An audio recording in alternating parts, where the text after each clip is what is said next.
I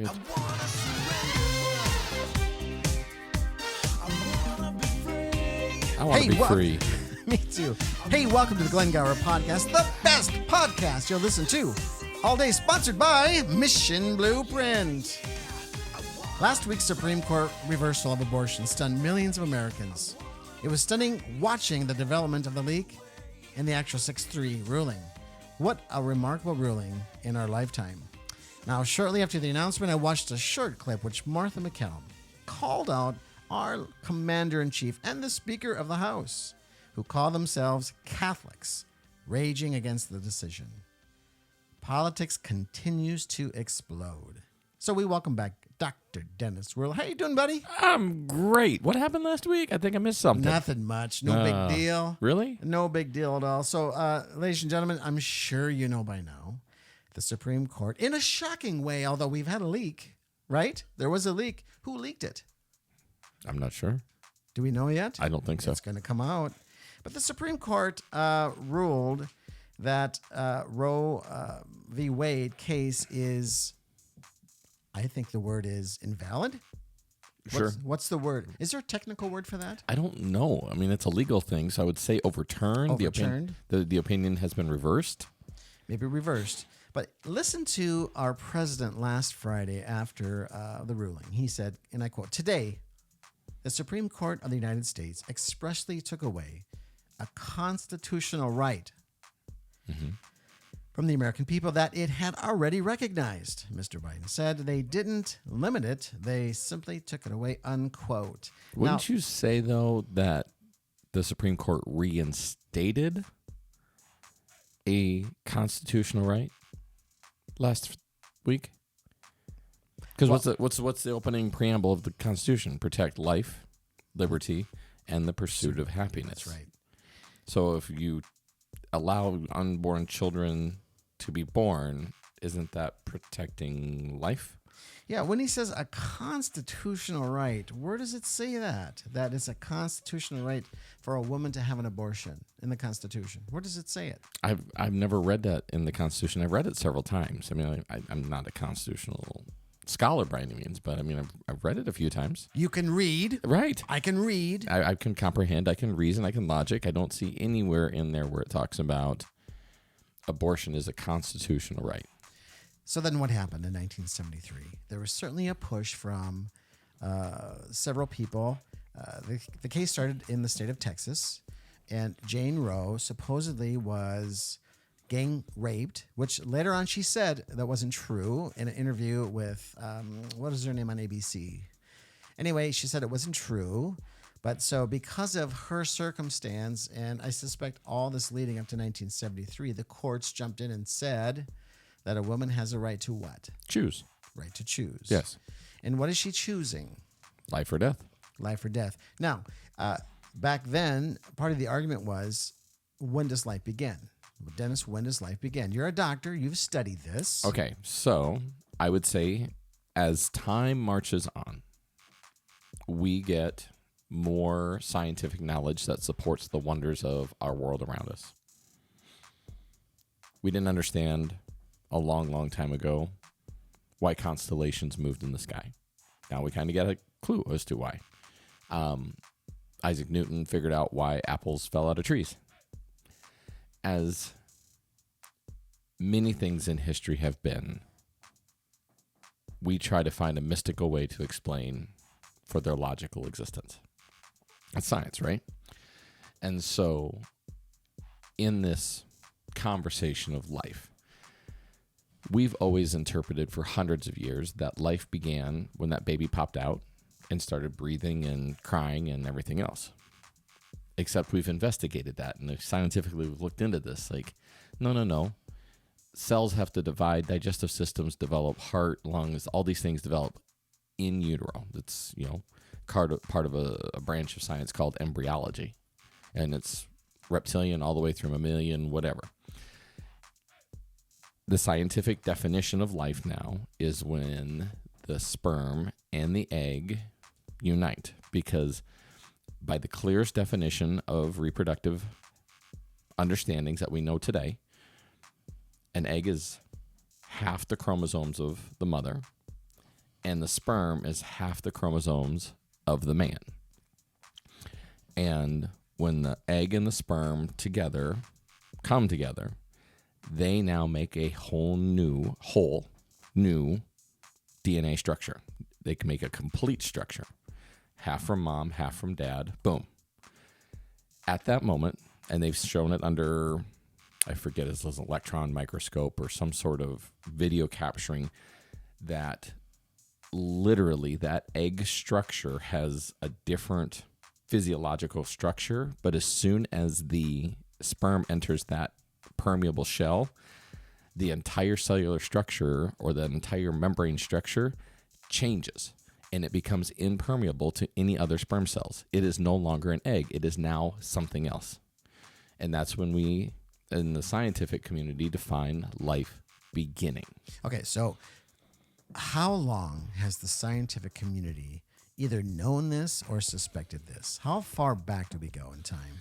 I think this has probably been theorized for a really long time. I'm going to say more than 50 years. I would say only in the last 20 to 30 years has our technology gotten better and our ability to see smaller gotten better in the scientific world, that it was no longer a theory. Now it's a fact.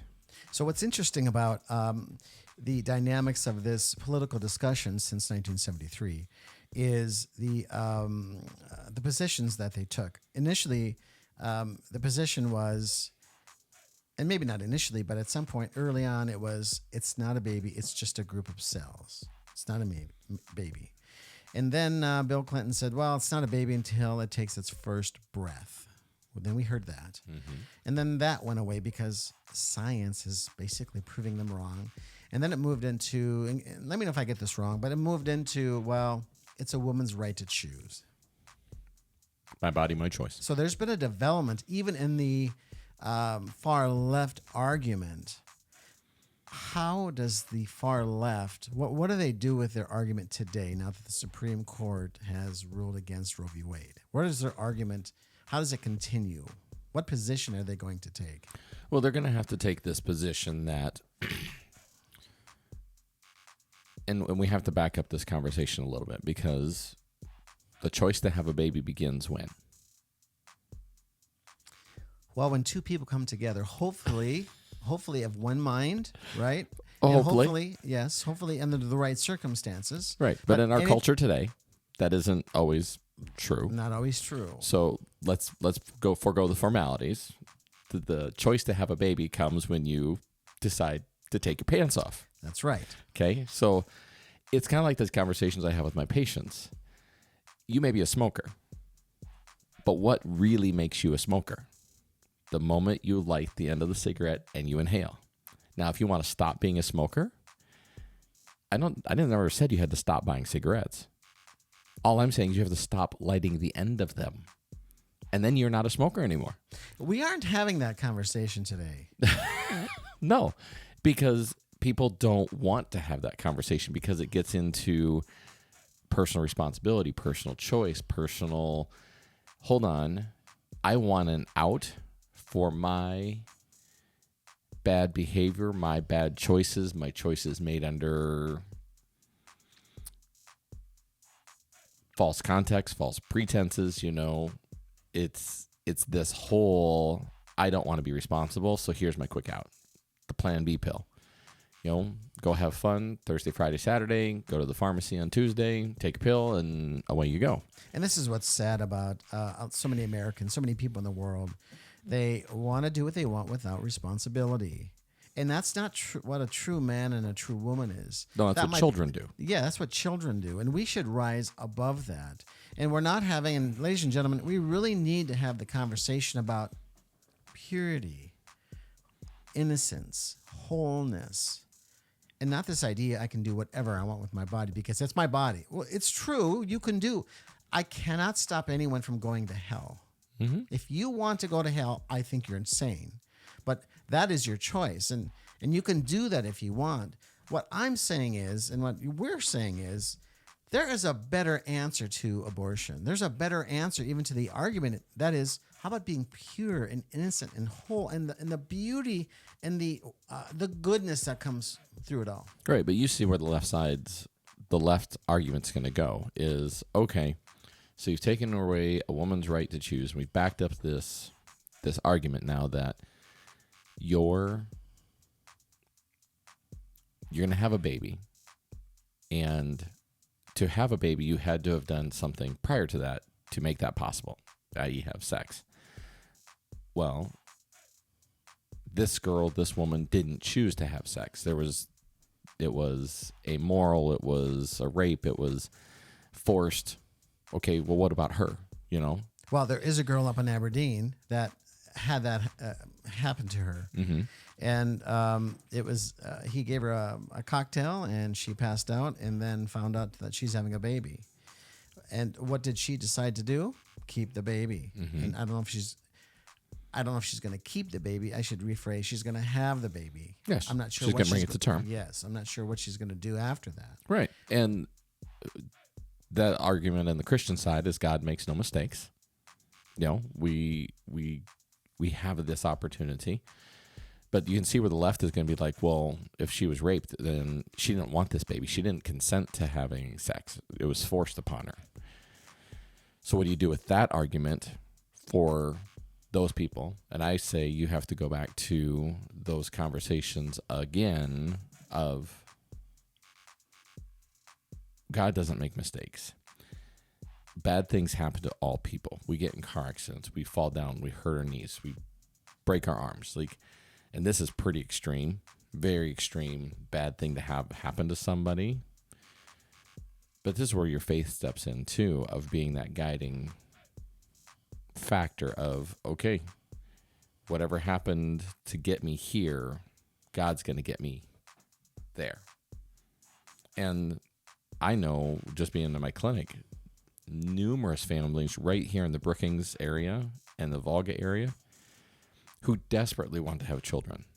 And they've tried everything and spent thousands and thousands and thousands and thousands of dollars to try to have a baby, and all they want to do is have a family. It's all they want. And they are good, loving people that if somebody in our community is in a situation where they can't have an abortion and they've got a baby that they don't feel comfortable or ready to raise, there are good people out here that will raise those kids. And that's where the whole mentality of it takes a community to raise a family truly steps in. We've got this too much. We live on an island where I have to do it alone. I don't have a church body to be part of. I don't have good neighbors that are going to love me for who I am. And some of this is in our church culture too. We get judgmental. Oh, Susie's not married. Well, we don't know her story. We don't know what happened to get her where she is, but that doesn't mean we don't love her. We got to help her. Step up and do the Christian thing. What are your thoughts on this? On rights and responsibilities? Yeah, and what are they going to do? What's the left going to do? Tell us the game plan. I think the left is going to burn down our churches. I think that's the game plan. I think they're going to riot and pillage and do whatever they can to stop the Christians from... Right here in Brookings? Everywhere. In Volga? Yes, everywhere. Will they reach the borders of the Midwest and South Dakota? We have a lot of guns here, but they still will. There was a protest in Watertown last weekend at IC, Catholic Church. And I don't know what happened. I just heard about it yesterday morning. I haven't investigated, but that's going to continue. What we saw a couple years ago, I think it's going to go more mainstream. Remind me. I don't know what happened a couple years ago. All the riots, the Antifa riots, particularly up in Seattle, things like that, burning of homes or burning of businesses and looting. I think that's next. I think that's around the corner. They're going to escalate. I believe so. I think we're going to see a repeat of 2 years ago, escalated, because this is a spiritual thing. Ladies and gentlemen, you have to understand that everything that happens, there's a spiritual element behind it. So why did we have Roe v. Wade? Well, it's not because women really need help. It's because and I'm going to say it, the Church of Satan, they need to do what they've been doing, and at a greater scale. And one of the things they've been doing is sacrificing babies. This goes way back in time. It's nothing new. But now this is a cleaner way to sacrifice babies because you can have abortion, but even cleaner than that is you can take a pill, which is an abortifacient, and get rid of your baby if you don't want it. If it has Down syndrome or if the baby's not going to make it. I just heard a report the other day of, I think it was someone you know very well, or at least you heard of it. A woman found out that her baby wasn't going to make it, so she decided to get rid of it. But how do you know your baby's not going to make it with certainty? Now, this little shaver over here, my 12-year-old, we were told that in the back of his brain, when he was chipped. 10, no, he was 10 weeks old, but he had an issue with the back of his brain. And we were scared because, well, we had just lost a baby. And here we go. The next one has a problem in his brain. And it turned out to be nothing. Yeah, this is the one that showed me his Rubik's Cube that he can solve in 30 seconds. That's right. Right. So, I don't know that we need to make the argument that it's a baby in the womb. Ladies and gentlemen, if you do need to know, there's a book called The Concentration Can by, it's about Dr. Jerome Lejeune, who was good friends with the great John Paul II. He came and testified in a case and explained point by point that a ovum is a full human being at the moment of the gathering of the 23. And he explains it in detail. He even says, when do cells divide? How do they divide? It goes from 1 to 2 to 4. That's what the biology book said. He said, wait. It goes to 1 to 2 to 3. And there's a pause before 4 comes. Why? Because we're made in the image of the Trinity. Father, Son, Holy Spirit. And then 4 to 8 and so forth. But he talks about that instant where it goes to 3. It's very fascinating. So I don't know that we need to talk about, is it a human person anymore? Go ahead. Have you ever seen that movie Unplanned? No. Oh, for our viewers out there and listeners, that's a very impactful story. It's told by it's a dramatized movie and a story told by someone who worked inside of a Planned Parenthood. Is that the Abby Johnson story? Yeah. I haven't seen it. It's very good, but I mean, definitely something you don't watch with the kids. You screen it first, and then you choose what appropriate level you feel like your children can view it. But as far as impacting your heart of where the left believes life isn't and life is just really sad. And this is what's so frustrating to me is because the left are not out for helping the women. They're not trying to help the women. This is about sacrificing babies. This is more of a spiritual thing than women's rights. If they really cared about women or girls, then there's no reason for abortion. And I've taken care of a number of patients over the years who have taken the road just out of life circumstances, opportunities, whatever it is. And there isn't one of them that I know personally that doesn't wonder what their child would look like today. And it's that mother instinct. It's that part of they knew there was a life there, and they can't help but wonder what. And it may be only a fleeting moment, and that's it. But still, the wonder is there of what would have been. It's like those of us who've lost children. Like we always have these glimmers and these moments. As you know, my wife and I lost one, and there's still days I wonder what he would be like or who he would be today had he lived. Mm-hmm. I have 2 that we lost. One at 36 weeks. He'd be 14 years old. He'd be fighting with him right now to push that button on the camera, right? Right. Or with him, he wants to be on the computer. Right.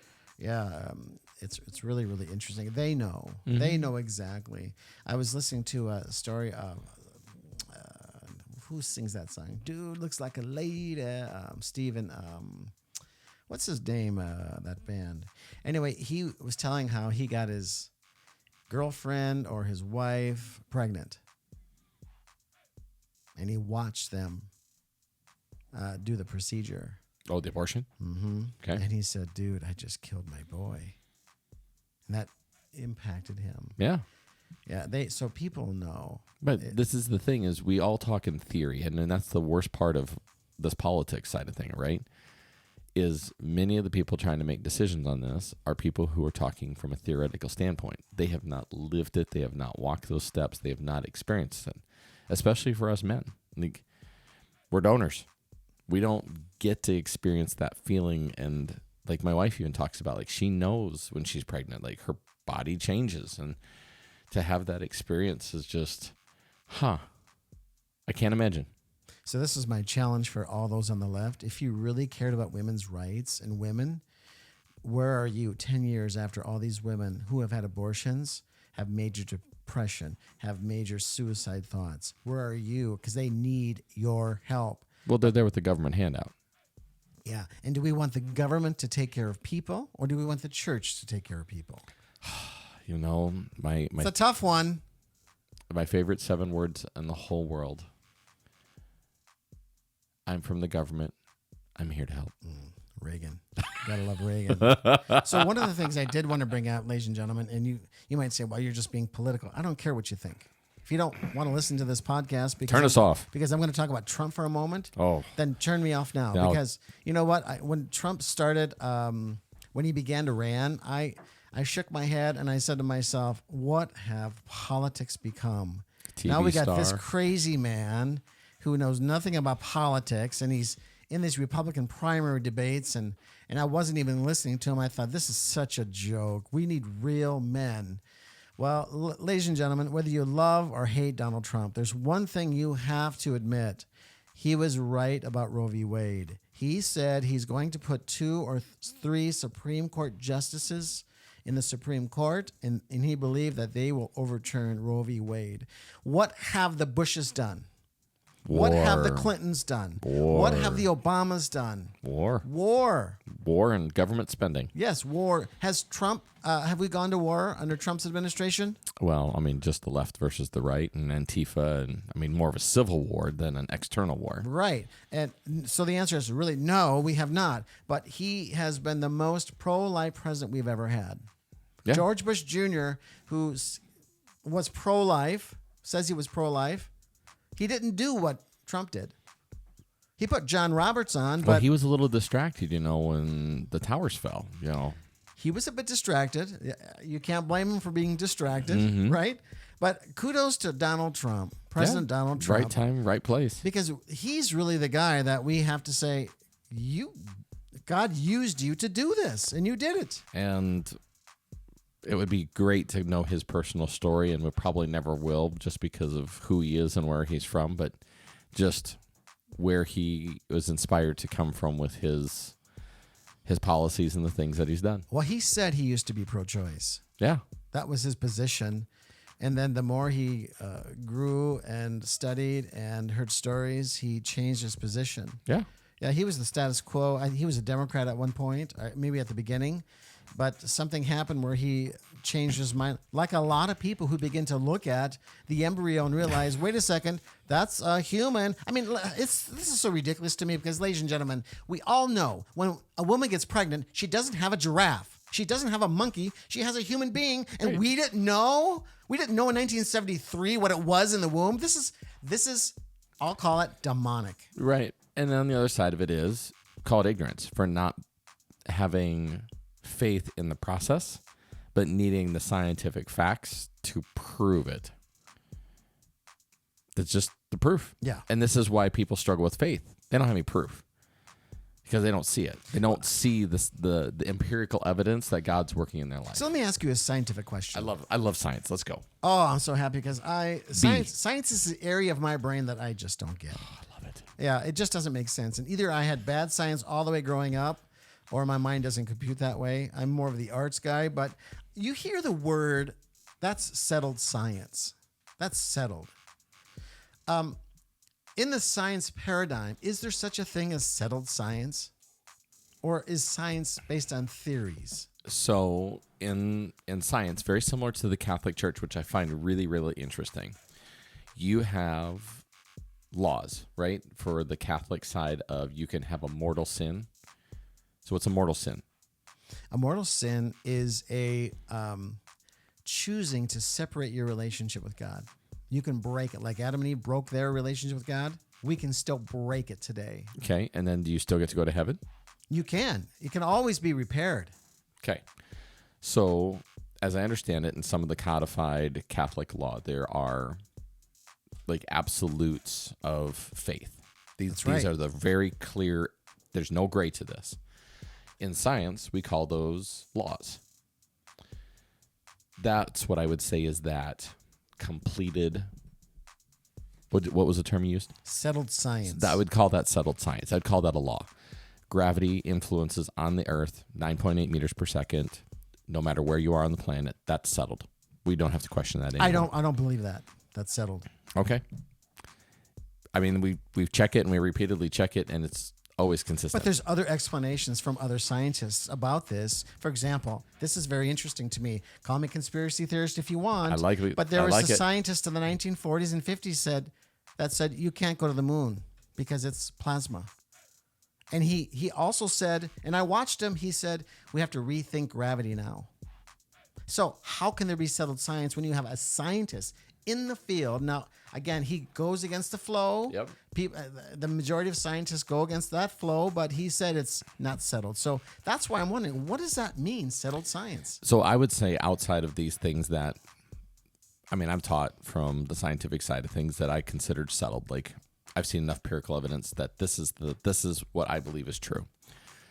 There's a whole ton of science that is just embryonic in and of itself. Mm-hmm. Like, we're learning about dark matter now.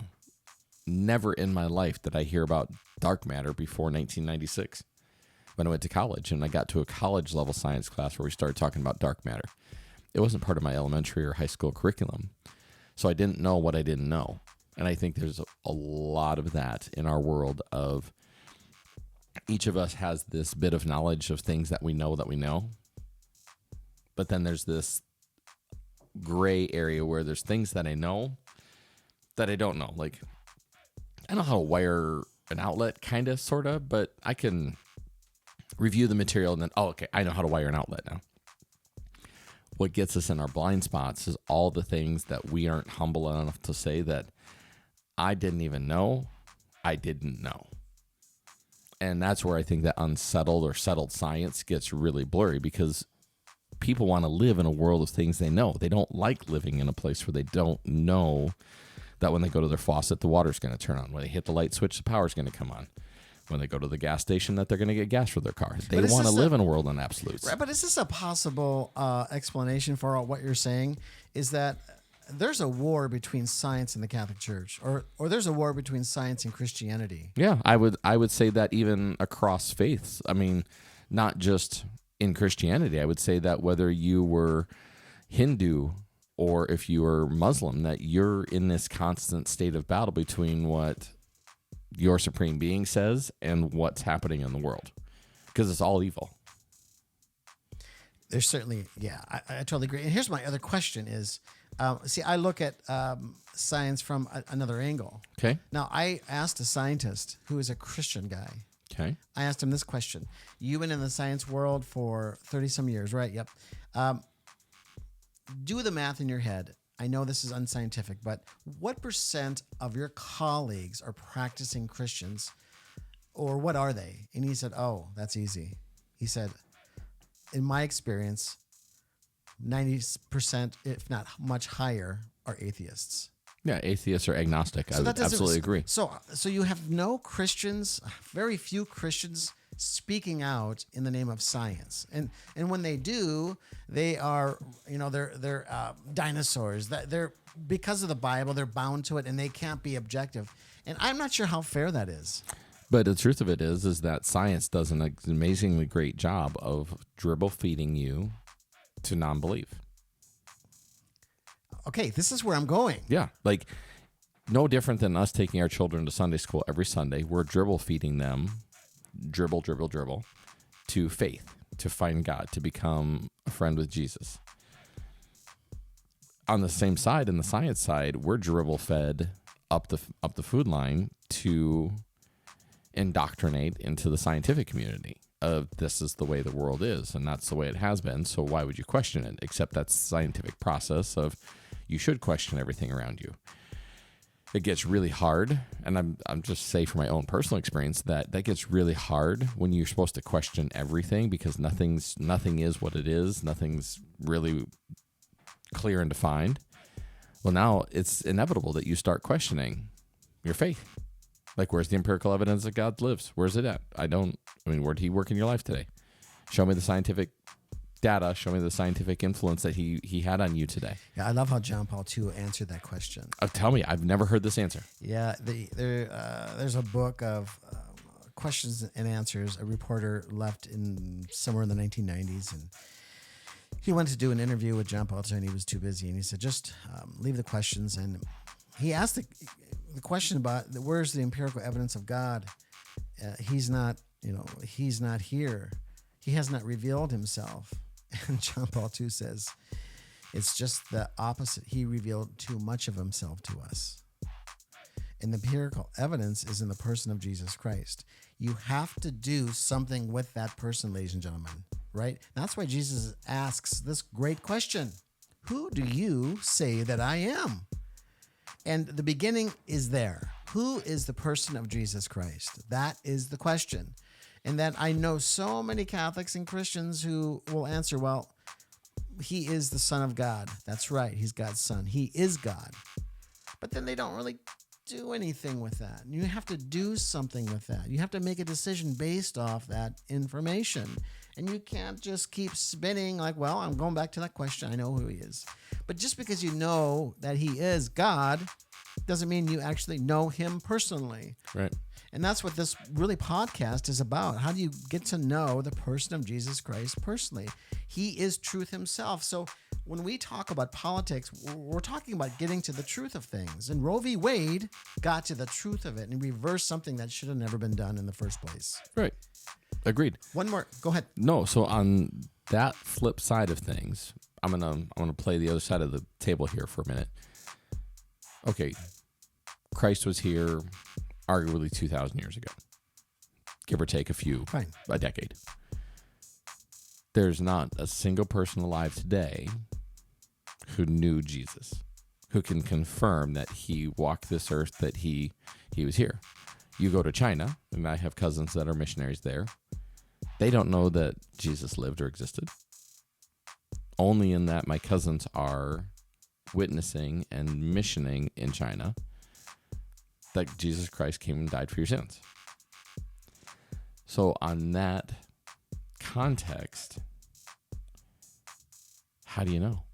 How do you know that he was here? And how do you accept and know him? Because you don't know that you don't know what you don't know. That's right. There's one word for it. Ready? I'm ready. Ladies and gentlemen, are you on pins and needles? Encounter him. Encounter. You can have an encounter with him. Tell us how. You can meet the person of Jesus Christ. You can. I met him in 1990. Now, what does that mean? Did he come down from heaven in bodily form and shake my hand and give me a hug and say, hey, I'm your God? Like that UFO that's flying around the house? No. But what did happen to me and so many thousands of Christians is that we began searching for the truth. And we had this disposition of, no matter what, I want to know the truth about you, God, and the truth about everything. And so in this search for the truth, he will reveal himself to you.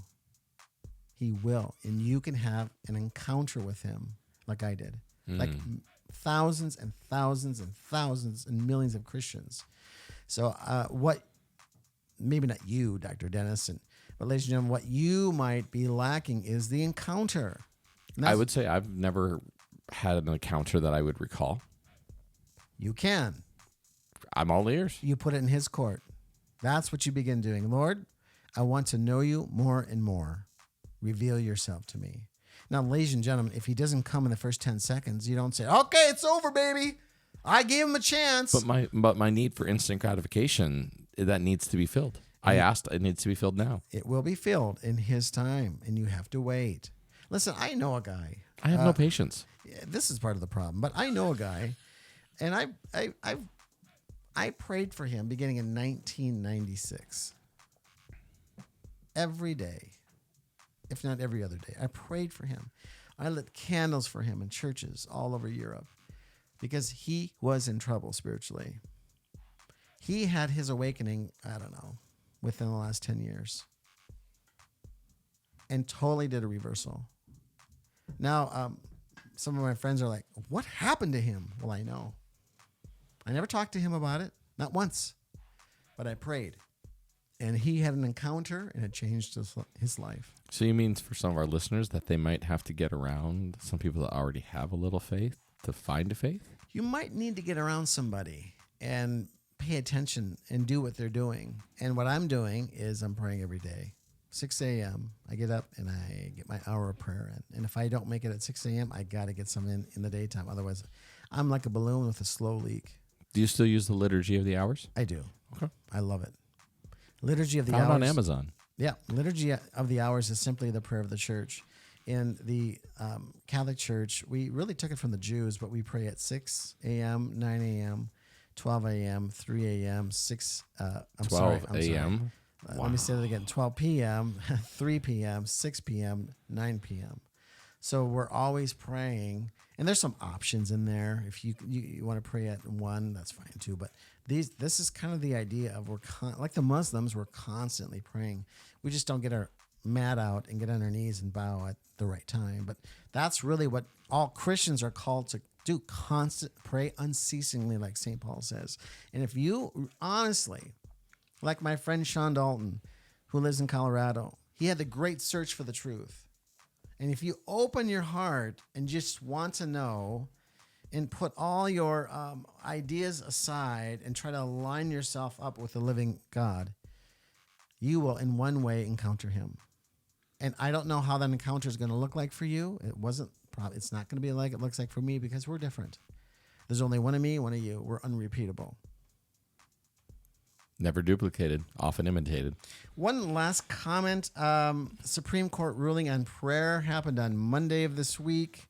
There was a football coach in California who, I believe he was praying at the 50-yard line. Yep, he knelt in prayer. And he was fired because he was praying in the great conservative state of California. And this went all the way to the Supreme Court, and the Supreme Court did what? They reversed it. They reversed it. Said you can pray. You can pray on the football field. Yep. Now, some are concerned because don't we have separation of church and state? Take the last few moments of this podcast to explain that to us. Well, I'm going to back up real quick, because one of the things you're talking about, how we aren't like the Muslims and we get down on our little mats and pray. Well, the Muslim faith kind of grew after the Christian faith, That's right?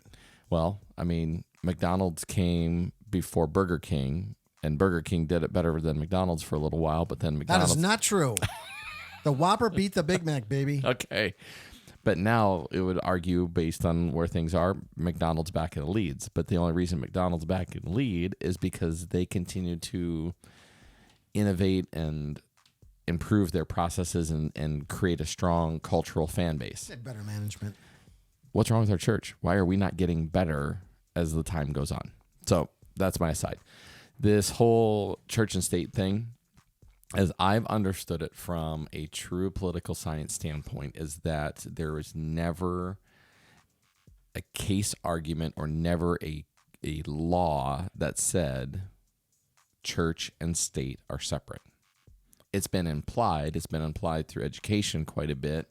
Prayers in school, prayers in this, prayers in that.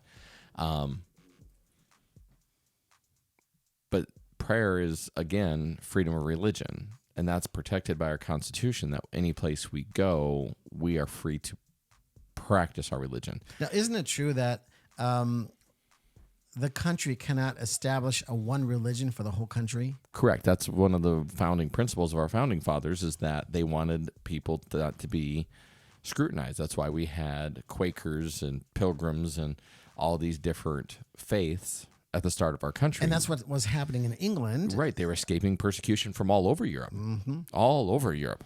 So church and state has really nothing to do with that. No. It has something to do with, it was an opinion, right? From a Supreme Court justice? Yes. And that's all it is an opinion. Right. And opinions can change. The smarter we get, the more evolved our culture gets, opinions can change.